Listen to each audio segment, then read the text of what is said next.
Hello, my name's Lee Healy and I'm the Managing Director of Income Max, the entitlement expert. We help people to make sense of and understand the benefits and tax credit system. Today we're going to tell you lots about the benefits and tax credits that are available.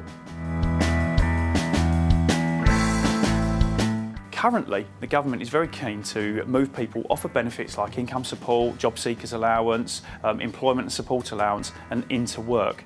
But there's lots of things for people to think about before actually doing this, and lots of people feel that they might be worse off by moving off benefits and into work. So what can you do if you're going to actually come off of benefits and move into work, and what are the things to think about? Well, first of all, there's lots of back to work help available to you if you've been on benefits like income support and job seekers allowance, especially if you've been on it for some time. So for example, there might be help available for your rent. You might get the housing benefit that you've been getting currently for 4 weeks. They call it housing benefit run-on. It's the same for council tax benefit and also help with mortgage interest as well.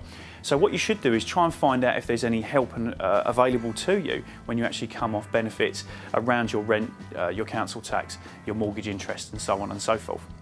Okay, so what about once you've actually moved into work? Well, don't forget there's tax credits available. So you need to make sure that you're claiming the correct child tax credit and possibly working tax credit as well. Because obviously if you think about it, you've lost your benefit income potentially, so you might want to actually think about replacing that with tax credits, especially if you're starting off on a low income. I think it's important to recognise as well that housing benefit and council tax benefit can still be claimed even if you've moved into work. And of course, I mean, they will look at your income to see whether you're eligible for that, but generally it's worth looking to see whether you can still get some help with your rent and your council tax. There's lots of other things as well to think about as well, especially if you're a disabled person.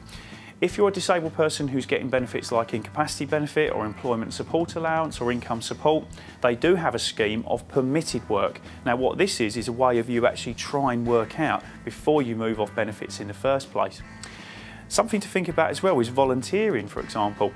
Most benefits you're able to volunteer without it affecting your benefits at all. So that can be a great way of actually getting into the kind of, the frame of working and to try, perhaps learning new skills and so on and so forth before you actually lose your benefits. So there's lots of things to think about when moving off work. If you're a disabled person trying to come off benefits and into work, think about permitted work or volunteering as a possible option. If you've decided to actually make the jump off benefits and into work, make sure you check out your tax credits, so child tax credit and working tax credit. Don't forget to look into housing benefit and council tax benefit, and have a chat to the job centre as well, just to see if there's any extra schemes or grants that are available that can help that transition from benefits into work.